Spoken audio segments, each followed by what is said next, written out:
Yo, what is happening, guys? Welcome back to the Let's Talk Fighting channel. You can tell by the title and the thumbnail. This is my predictions for the Kingpyn tournament, round 1. I don't know why I did 2. Round 1 predictions. I did separate videos. I'll post them on the screen somewhere now. Duck down here so you can see them. I don't know. I'll post them.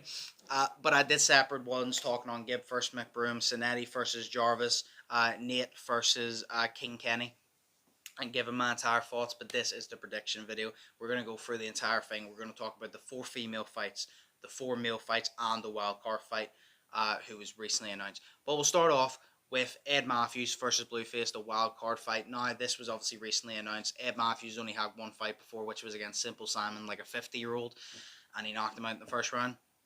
Blueface, I think, has had like 3 fights. He was supposed to fight Temper. Stuff happened, he couldn't do it. I think he was supposed to fight again. Stuff happened, he couldn't do it. But he's had like 3 fights now. In this fight, I don't think Ed Matthews has enough experience. I think Ed Matthews is very overconfident on the one win that he got against the 50-year-old.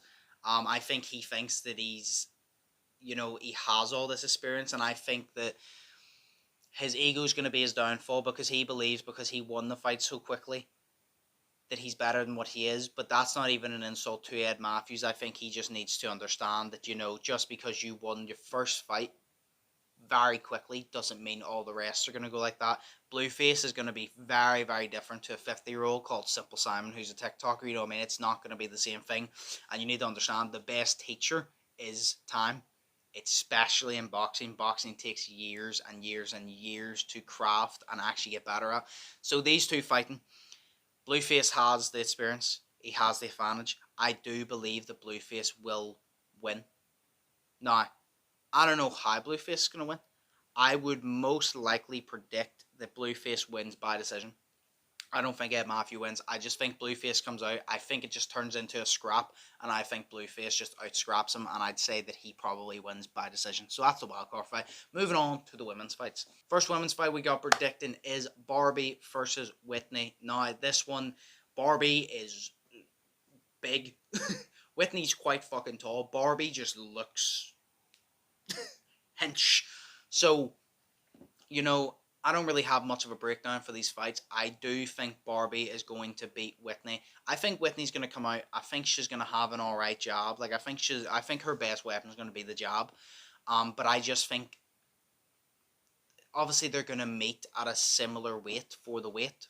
But Barbie just looks like she has the better of that weight. I don't know how to explain it. Whitney looks like she's going to make the weight and be toned. But Barbie looks like she's going to, instead of being toned, like down to it, she's going to have that bit more of, she walks around naturally at that weight, which means she's not going to feel too heavy, she's not going to feel too light. She's going to have a bit more weight on her than Whitney, but because she walks around at that kind of like weight, her punches, she's going to have weight to put on those punches, and she just seems too big. I think she's going to just rough them up. I think this is going to be a very scrappy fight like all the women's fights, and I just think it comes down to Whitney's going to try and box, Barbie's going to turn it into a brawl. They're both just going to swing for it, and I think Barbie comes up victorious in this case, and I think that Barbie probably wins by technical knockout, TKO, or the ref stops it. I'm not too sure, but I'll say ref stoppage for now. I think Barbie wins by ref stoppage over Whitney. Next fight we got Elle Burke versus Danielle I don't know how to say her name, I'm sorry. We got these two now. Elle Burke, obviously the most decorated female boxer in the YouTube boxing scene, versus, I'm going to call her Danielle. Now, Danielle looks tough. Danielle looks like she ain't going to play around. She's going to come out. She's going to fight. And she has a massive height advantage on Elle Burke. That's what we need to understand. She has a massive height advantage on Elle Burke.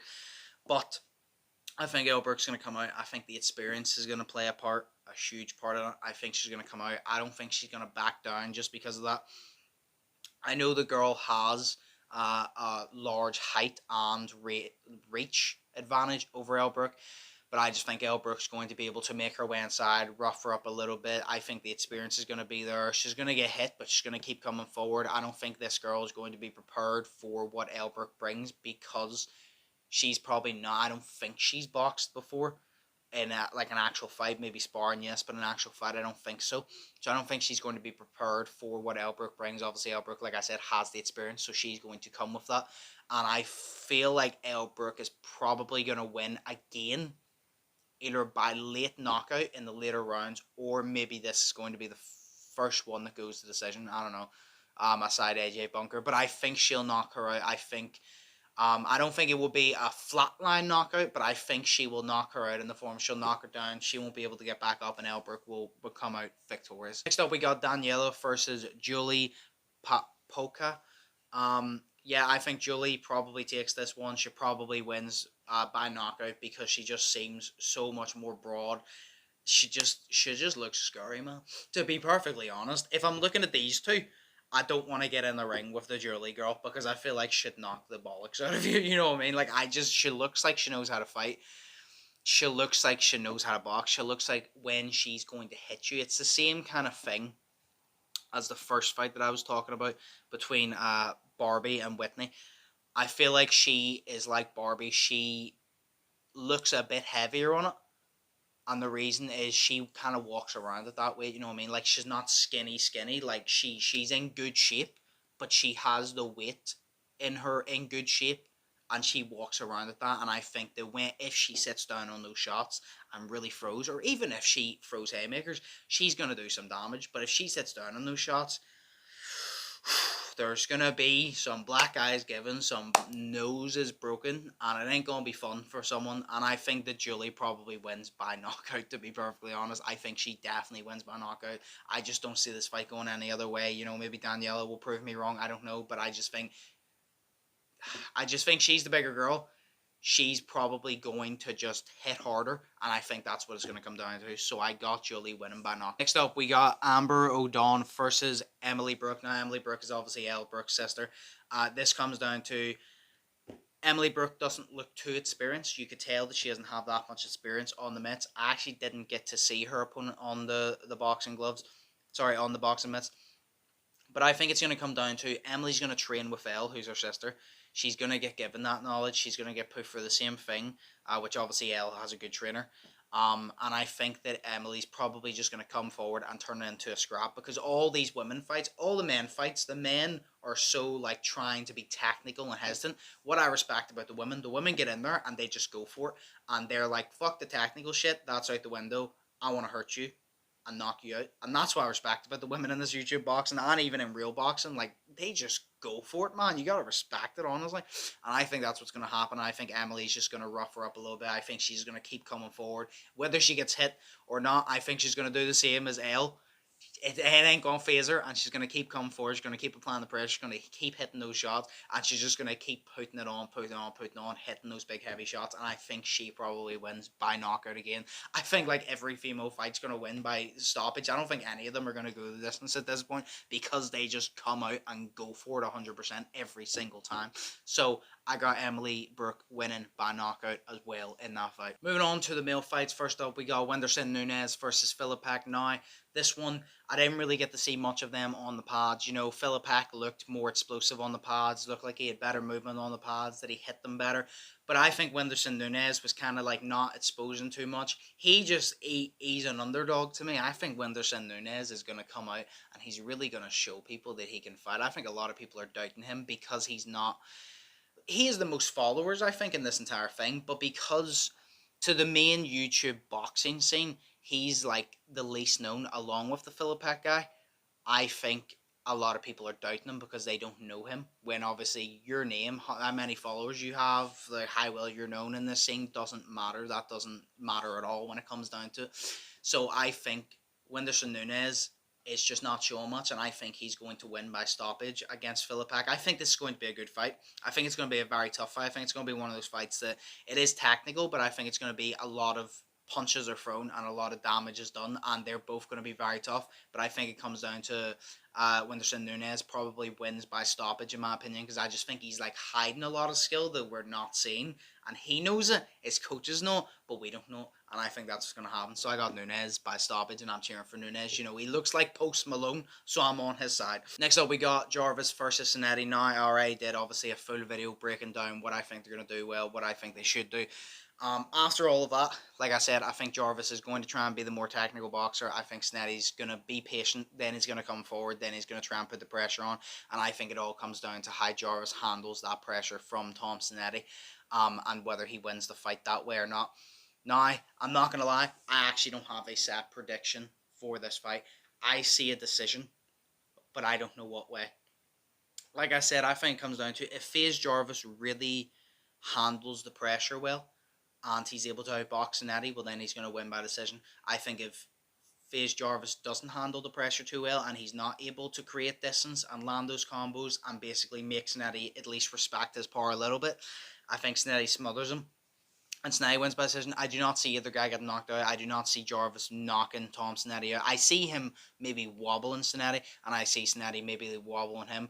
But we've seen how tough Cincinnati is, and we haven't really got to see how tough FaZe Jarvis is. But I do believe Jarvis is quite tough.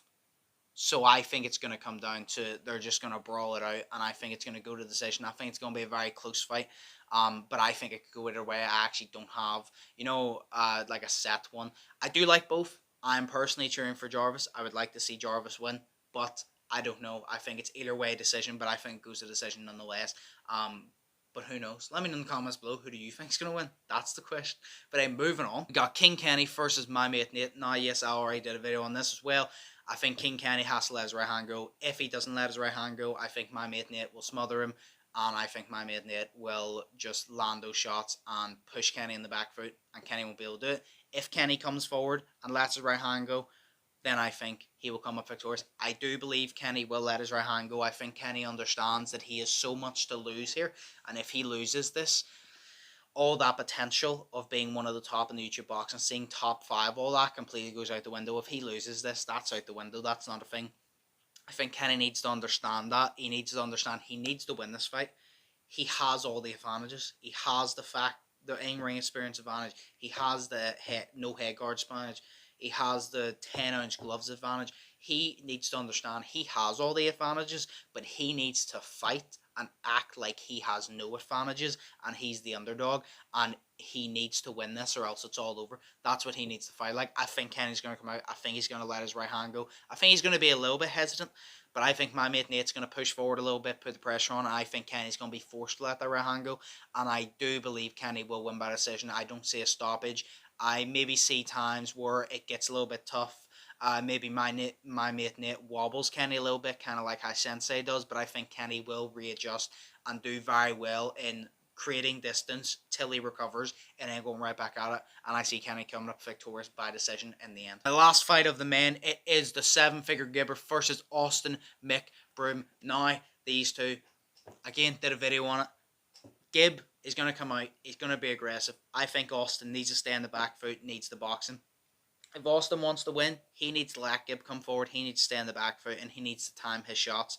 He needs to understand Gib's going to always put more output than you, but he can throw more punches, but you can throw the more significant punches, and that is what I think it comes down to. That is the important part, and that's why I think that he needs to understand and realize and be like, right, it's okay. He's going to throw more punches. That's all good. I'm going to outland him.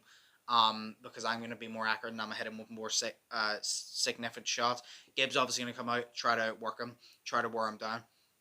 Now, I don't see Austin McBroom gassing out in this fight at all. I think Austin McBroom is taking this very seriously. I think he really, really wants to win.